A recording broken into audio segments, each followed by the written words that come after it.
Morning friend, এই যে আমার রান্না বান্না কমপ্লিট হয়ে গেছে এখানে। তা আজকে হচ্ছে জামা কাপড় অনেক কাছাকাছি করতে হবে, কাছাকাছি করব, তারপরে হচ্ছে স্নান করব। এইখানে নিয়ে এসছে একটা পেঁপে, পেঁপেটা তো রয়েছে, পেঁপেটা আর বের করা হয়নি।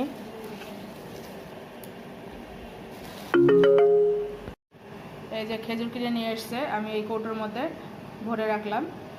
আর এখানে রয়েছে ছোলার ছাতু, আর এখানে হচ্ছে জায়গিরি পাউডার, হরলিক্স, যে যার যেটা লাগে এখান থেকে গুলে গুলে খাওয়া শুরু করে দেবে, সেই জন্য এখানে রেখে দিয়েছি।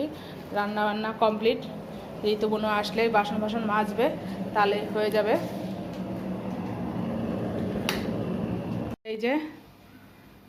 এই যে আমার ঘরের বিছানাপত্রের অবস্থা দেখুন, গরমে ঘেমে সব ভিজে ভিজে গেছে। আর এই মশারিটা ভাঁজ করছিলাম, করতে করতে চলে গেছি। মশারিটাও নোংরা হয়েছে, ধোয়া দরকার, কিন্তু ধুতে পারছি না। পায়ে প্রচণ্ড ব্যথা, হাতেও ব্যথা। তা এখন হচ্ছে বিছানাপত্র এগুলো সব গোছাবো, এগুলো ভাঁজ করব করে, আর এই চাদর ফাদরগুলো একটু হাতেই কেচে দেবো। তাহলে সঙ্গে থাকুন, বেলাও অনেকটা হয়ে গেছে। আর আমার এই ঘড়ি হচ্ছে ঘোরা হয়ে রয়েছে, এখন বাজে 4টে। ঘড়িটা নষ্ট হয়ে গেছে, 4টে বলছি 8টা। ঘড়ির মানে টাইমটা ঠিক নেই, ঘড়ি ঠিক করতে হবে টাইমটা। তো যাই হোক, বাইরে প্রচণ্ড রোদ উঠেছে। এই যে পর্দা দিয়ে এই পাশের জানলাই তো আটকায়নি, এই পাশের পর্দার জানলাটা খুলে দিয়েছি।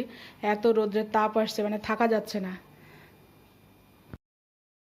নমস্কার বন্ধুরা, এই যে এটা হচ্ছে নেক্সট ডে। সকালবেলা শাশুড়িকে হচ্ছে স্যুপ খাওয়াতে এসেছি। তা হচ্ছে আমি বললাম বসো, বসিয়ে খাইয়ে দিই।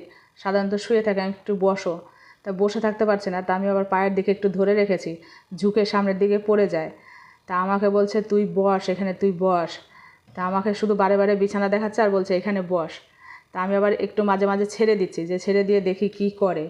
একদমই মানে সে রোগা কীরকম হয়ে গেছে, এখন দেখে মনে হয় যেন সেই এলিয়ান, সেই ঋত্বিক রোশনের কি একটা সিনেমা ছিল জাদু।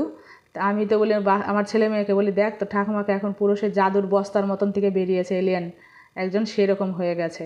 এমনিও উনি মানে আগে যখন ভালো ছিলেন তখন ওই মোটা সোটা ছিলেন না, রোগা পাতলাই ছিলেন, হাইটেও শর্ট ছিলেন। তা এখন তো আরও অসুস্থ, আর বয়স হয়ে গেছে, আরও মানে ছোট্ট হয়ে গেছে। আমি আবার হচ্ছে ভিডিও করছি, আমাকে বলছে তুই কি করিস, তুই এখানে বস, এখানে শো, এখানে শুলে ভালো থাকবি, মানে এই বিছানা দেখাচ্ছে এখানে শো। তা আমি বললাম আমার অনেক কাজ আছে, বলে না তুই এখানে শো। না শোবো না, কাজ আছে, কাজ করি তারপরে হচ্ছে আসবো।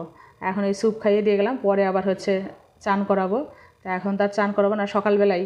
তা আমার সাথে আবার একটু গল্প করছে, একা একা থাকে সারাক্ষণ, আবার অনেক সময় একা একাই বক বক বক বক কী বলে, নিজেই মুখ দিয়ে পুক পুক শব্দ করে, পুরো বাচ্চাদের মতন, শুধু বলছে বস বস।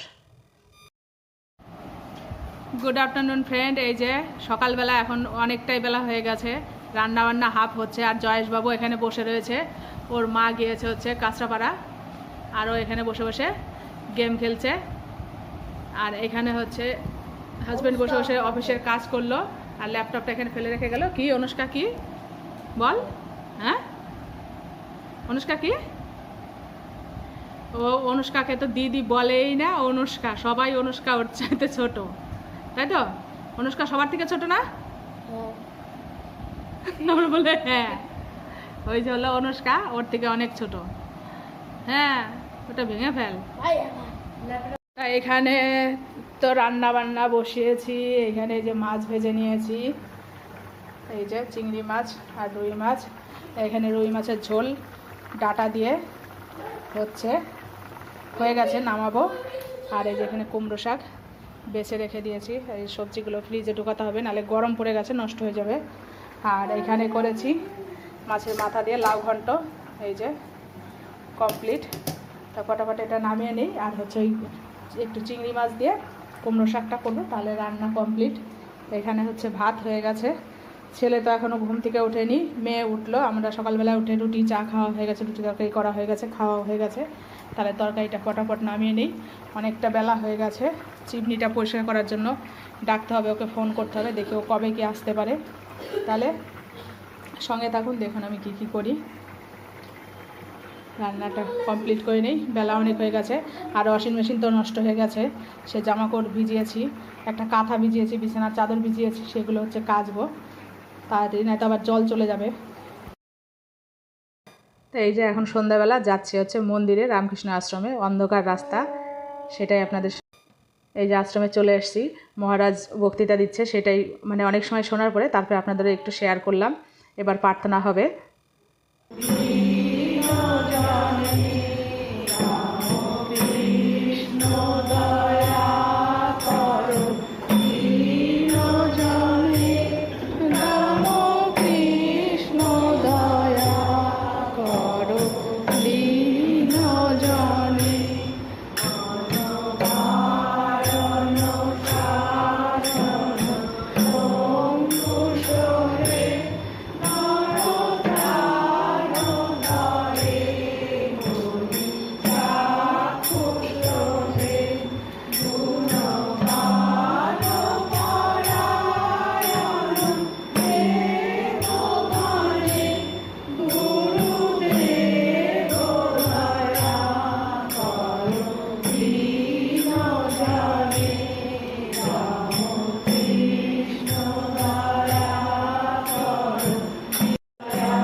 যাই হোক, প্রার্থনা সব মন্দির সমস্ত শেষ। এই এখন মেয়ে ফোন করলো, বললো বাজার থেকে আসার সময় আমাদের জন্য আইসক্রিম নিয়ে আসো।